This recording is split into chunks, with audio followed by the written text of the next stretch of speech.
Good morning, everybody. We are back again here to do Chapter 10, Section 5, and we're talking about tangents today. Today we are talking about tangents. First, we're going to start off with a couple of problems from 10.4. A couple of 10.4 things just to sort of make sure we remember what that was all about. So, for example, we have this figure here. We have two inscribed angles, if you remember what those are. So we have two inscribed angles. We have angle C right here, so it goes B to C to D, and then B to A to D. To find the measure of angle 1, or actually, let's just find all four of those angles.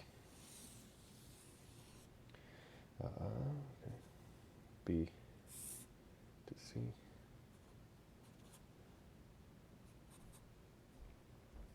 I want to take some time to go over 10.4 again, just because I think it could be a little difficult if you weren't totally clicking with it. That's 60 degrees. That's 1. That's 3. That's 4. And that's 2. I hope you have your notes out and you are putting this down in them and you're giving it a shot yourself. So let's go to the drawing. So we have three angles we're looking for. We're given this. And if you can see, these are actually made up of two sort of, I called them spotlights in the last one. So imagine starting from C and it going out to B and D. Or starting from A and doing the same trajectory. But because it's doing that, because it's going from one of these points to the same endpoints, C to B and D, A to B and D, that means these are going to match. We know that angle 2 matches angle 3. Okay, that helps. It also lets us, because it have the same arc in common. So if we find that, we find the other one. So we know this is 60 degrees. We know these two must match. We don't have that information now. It's not going to be too important. But we also know these match. We know 4 and this are the same because they are vertical angles. Vertical angles, nothing new there. That was our old. I'll do 2 things so we know they're different than this one. So if these match and these match, what does that mean for these? That means those have to match as well. So let's, I'll write it over here. So that means these have to match as well. So that means angle 1 equals 60 degrees. Angle 1 is 60 degrees. Now they're not going through the center. If they're going through the center, I could know some things about these triangles. I could know that they're going to make a right triangle if it cuts through the center, but we see it doesn't actually go through the center.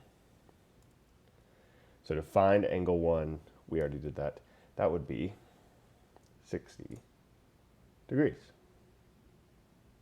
Oh, we're actually given another piece of information. If you could see this, I left it out on the first go around, but we can add it now. This is 40 degrees. This arc is 40 degrees. I'm going to need this to figure out 2, and if I figure out 2, I figure out 3, because remember, we have 40 degrees, and when a spotlight goes down, if it were at the middle, it would be 40 degrees here as well. But since it's going all the way to the edge, it's going to shrink, shrink, shrink as it goes down to half of 40. So 40 divided by 2, that'd be 20 degrees. So that means angle 2 and angle 3 equals 20 degrees. It starts from 40 and it goes down half, half, half, half, half. If it was at the middle, it would be exactly 40. It would keep it the same number. So all we have to do to find our last angles are, see what's left over. So to find this angle, I have have 180 total in my triangle. I've used 20. I've used 60. That is 80. So I have 100 degrees left. So number 4 is 100 degrees. If that isn't super clear, maybe go back and watch the other video and try it on your own. See if that works. 20 degrees. 3 would be another 20. 4 would be 100. Here's a really good problem I actually want to keep working on. I want to do this one as well. So pause the video, try it. This is another 10-4 review problem. Once again, pause the video if you can, give it a try. We have another triangle. We actually have 2 triangles inside here. And we're making sort of this pattern.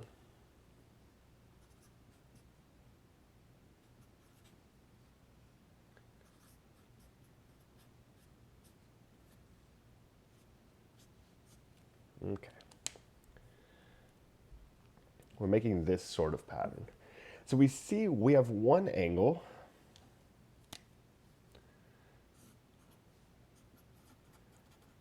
touching the middle and one touching a side.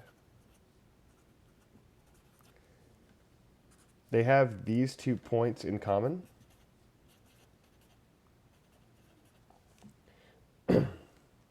So this is sort of putting together a couple different ideas. When we have our little angle, we have our inscribed angle going all the way back, this needs to be smaller, while this needs to be bigger. And hopefully it looks it, even in my drawing or in the slides, you can see that angle A is smaller than angle B. It's actually a certain amount smaller. This is twice as small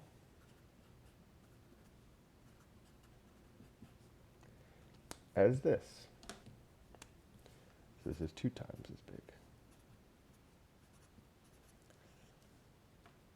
So what that means is I have 3x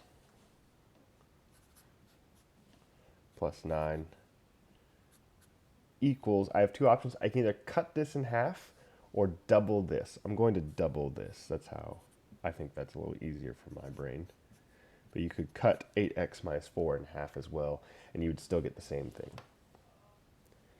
I have this 6x plus 18 equals 8x minus 4. So we add 4 to both sides.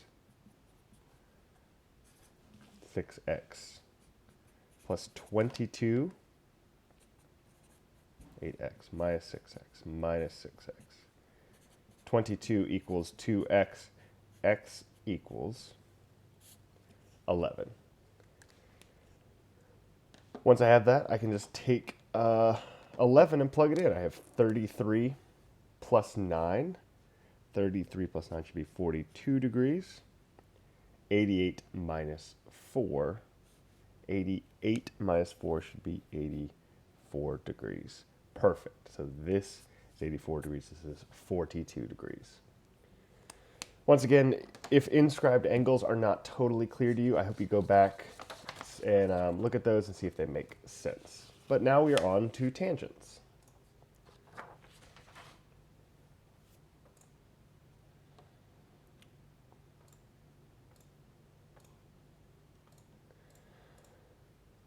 We'll skip all this. We have 3 new terms of vocabulary, and I'm actually going to show you a picture from the book to show you what these mean. I went to the book and copied it, so I would write this down, pause the video, copy it down.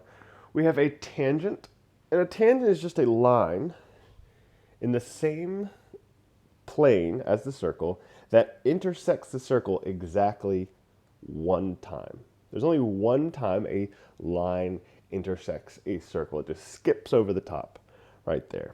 It does not go through the circle. That's not a tangent. that would make a chord. So it's like, imagine if you took a chord and you put it all the way at the very end. Where that tangent touches is the point of tangency. Point of tangency. Hopefully that makes sense. You have a tangent. Where does it touch it? The point of tangency. The common tangent line is a line, ray, or segment that is tangent to two circles in the same plane. As you can see in each figure below, L is the common tangent line of F and G.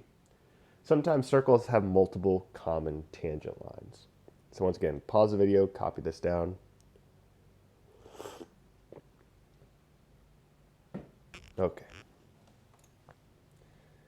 Copy the figure and draw the common tangents. Well, this one actually doesn't work because there's no line you can draw on here that would go and hit both of them. If you draw one up here, it won't touch the bottom one. If you touch this one, it'll have to cut through it twice. So this one has no common tangents, but something like this does. So let's draw this one and figure out where our common tangents are.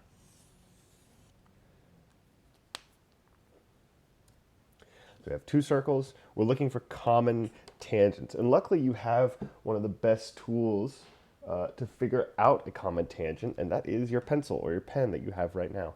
The best way to do it, I think, is to just sort of use it to sort of see, how can I touch this once? So look, oh, if I put a line right here, I could touch one point on both of them. I sort of did it a little higher, but you understand the idea. That is a tangent, a common tangent hitting one point on both these circles. Well, is there anywhere else that I can put so that it touches once? Oh, on the other side, something like this.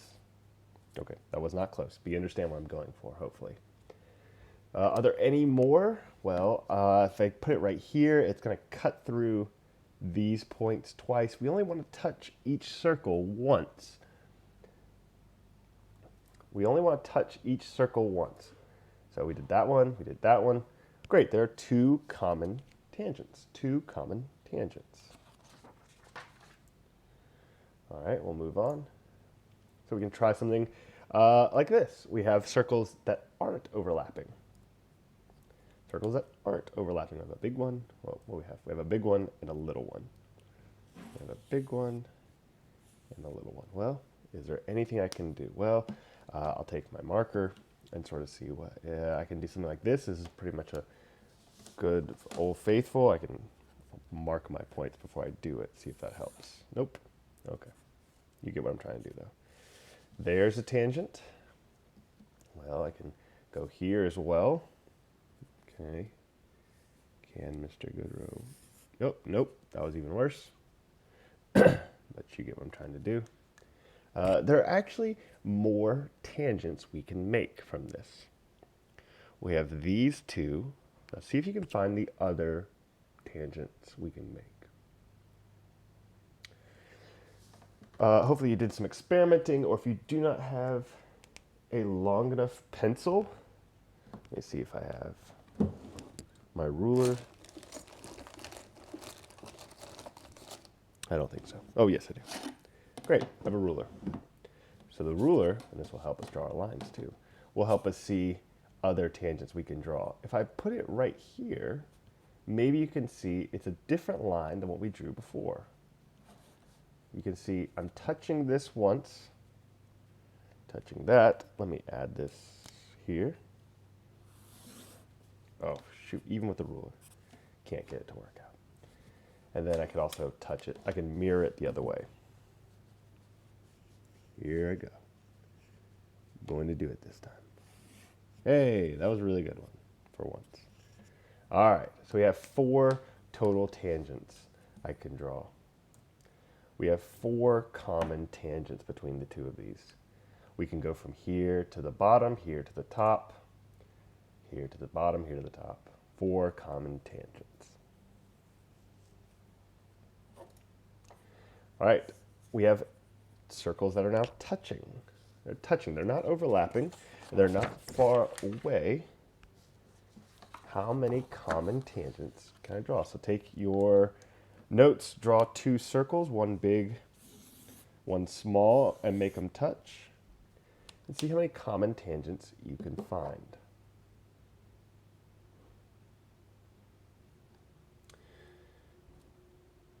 So, three common tangents. Three common tangents. My drawing down here is not super good, but you can see it's going right through the middle, just touching one of them, and then the two up here. In a plane, a line is tangent to a circle if and only if it is perpendicular to the radius drawn to the point of tangency. So we need, if we draw a tangent and we can draw a radius that connects to that tangent, it should form a right angle. This is a really important thing because if we have right angles, we can solve things a little better because we know what they're equal to. We know how they play in. So we have, for example, KL is a radius. Determine whether LM is a tangent to K. The way I can know is a tangent or not is if it makes a right angle. Because we may not know, we cannot look at the drawing, especially if I do it, if it is a right angle. But what we can know is, well, this is 20 long, this is 29 long, and this is 21. If this is a right angle, then our Pythagorean theorem should hold true. And so we can say something like 20 squared plus 21 squared should equal 29 squared. Remember, that's our Pythagorean theorem, our test for right angleness. So 20 squared is 400. 21 squared should be 441.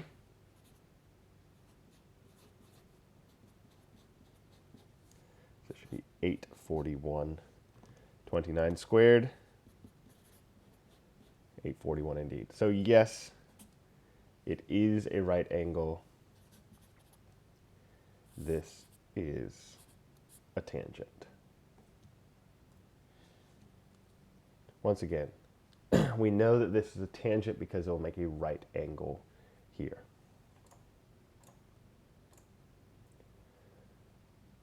This is a simple question. It's either yes or no. It can be a tangent or it's not. The way we figure this out, we will take 14 squared plus 16 squared. Hopefully you're doing this in your notes. You get 452. 21 squared, 441. So no, it is not tangent because they don't equal. In the figure, WE is a tangent at to circle D at W. Find the value of X. So we know it is a tangent, but we have more things missing and unknown to us. We know it is a tangent, so that lets us know some of the properties about it.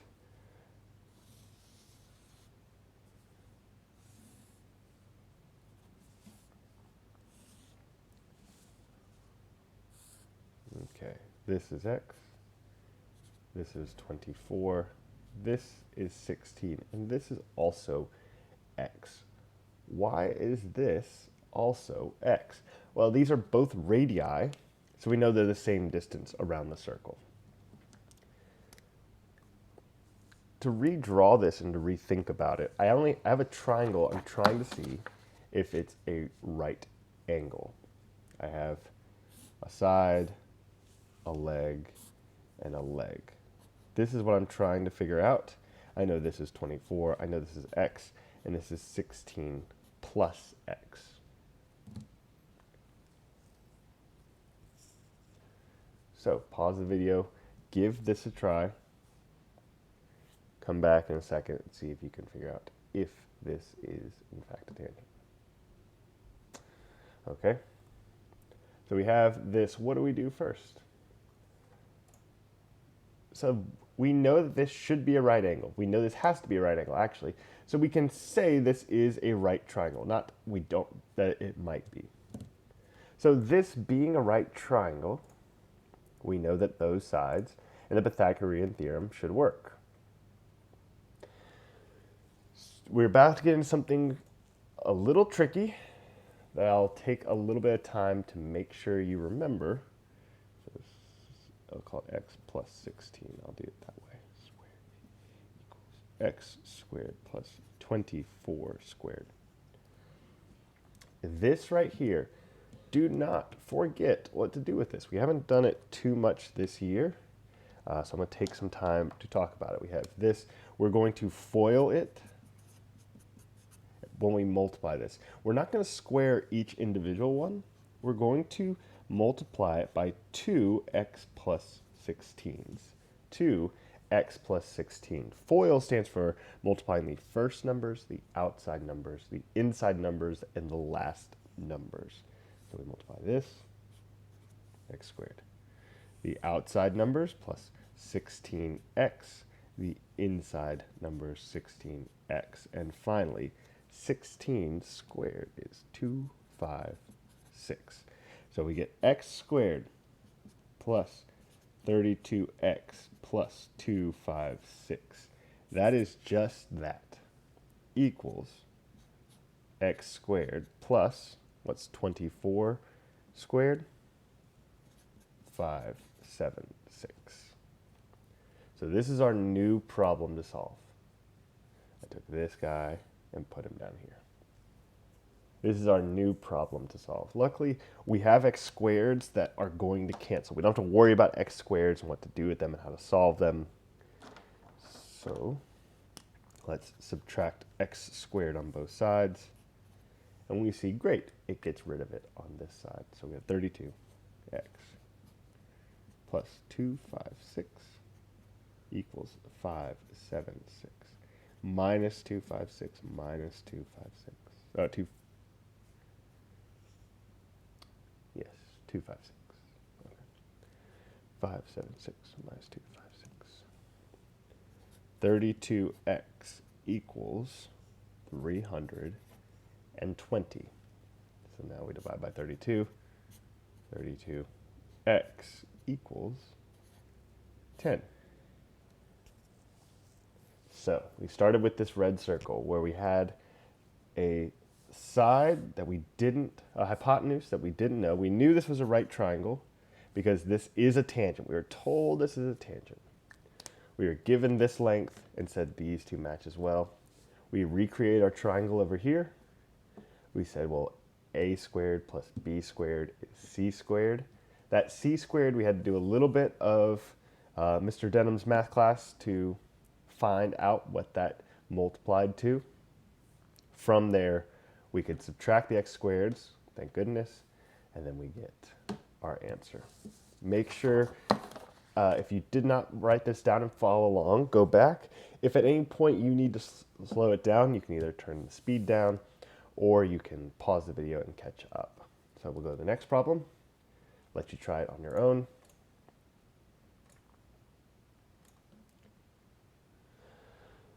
So give this one a try, pause the video. I will do it as well in a second, but the best way to do these is on your own and then with a little bit of practice by checking what you got with what I got.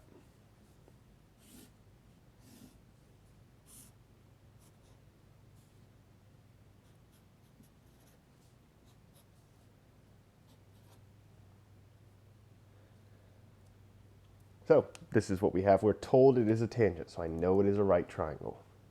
Once again, I know that this triangle that's going from J to K to I is a right triangle.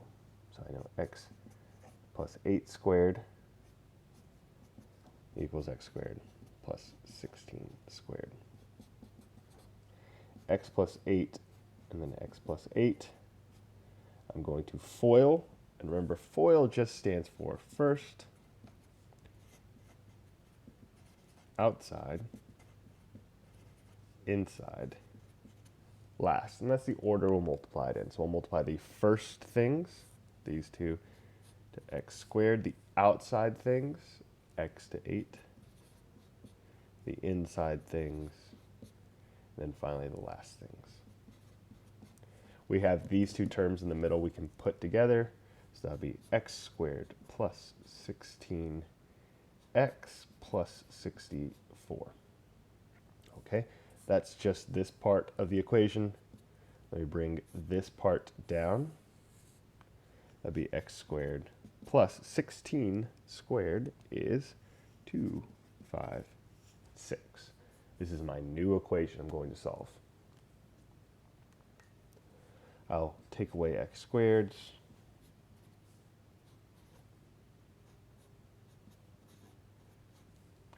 Equals 256 minus 64 minus 64.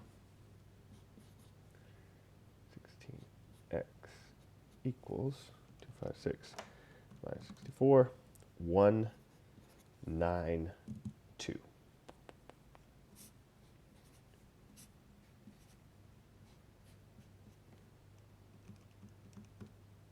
X equals 12.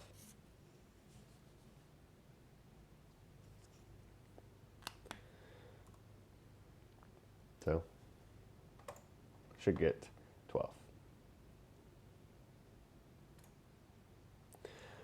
If two segments from any exterior point are tangent to a circle, then they have to be congruent. Remember, these are only touching in one place. So if they're starting from the same common point and they're touching the circle, they have to be congruent to each other. So A to B matches B to C. So something like this, A and C are tangent to Z. A and C and B and C are tangent to Z. Find the value of X. Hopefully you see what you're going to do. You're going to take these two numbers, set them equal to each other. Solve this couple step equation. Subtract 3, subtract 3x. Plus 3, plus 3. You get x equals 5. It should work if you plug it back in. If you plug 5 into 3x plus 2, you get 15 plus 2. That's 17. And then if you plug 5 into x in the bottom one, you get 4 times 5 is 20 minus 3, another 17. So that should work. Try this one out. Set those equal to each other. See if you can find what they equal. Pause the video if you need to. And when you come back, you should get 7. You should get x equals 7. All right, we have a more complicated question now. We have a circle that is inscribed in the triangle. We have a circle in a triangle. The round cookie are marketed in a triangular package to pique the customer's interest. If triangle QRS is circumscribed about T, find the perimeter to Q, R, and S. Find the perimeter. So first thing we're going to do is copy this down so we can look at it and think about it on our paper. The best thing we can do is put it down so we can look at it and sort of see it in our own little vantage point. It's not perfect, but it is a good enough representation of what we are trying to do. So we know this is 2 centimeters. I'm not sure what that's actually pointing at. I want to say that's N. Actually, it doesn't matter because those match up. This is 10 centimeters. We're looking for the perimeter. Couple things we know that this is tangent. So since it is a tangent, these are the points it's hitting at. They're coming from these original areas. This and this, let me zoom in, should match. This and this should match. And then finally, this and this should match. So we have pieces. So if I know this is 10 centimeters, I know this is 10 centimeters. I'm given this is 2. I'm going to say this is 2. This whole thing is 8. This whole thing is 8, so this has to be 6 centimeters. That means this is other 6 centimeters. Once again, this whole problem, all it's saying is, remember how if it has a same originating point and it's tangent to the circle, these lines are going to be the same distance. If you look at the question, it's a little bit clearer than my drawing and sort of like its scale, but it's the same idea. These are going to be the same measurement. These are going to be the same measurement. And these, because they're starting from the same original point and hitting the circle exactly once. In the question, you see some are a little closer, like Q is much closer than S, for example. S is definitely the farthest. So we found all those. Those are 2, 6. We add all of our distances up and we get 36 centimeters. Try this one on your own. Very similar. If we know this is 6, we know this is 6, we know this is 12 as well, then we can also find this distance. We're saying this is 10 over here. Add those up, and you get 56 centimeters. So I hope tangents make some amount of sense to you. Hopefully, I know it's a little difficult of a lesson to do remote and to not sort of have me there to ask questions, but you can feel free to email me, reach out on Schoology, and I will find a way to help you out and see if there's something I could clear up or make any easier. But until next time, I hope you all have a good rest of your day and good luck.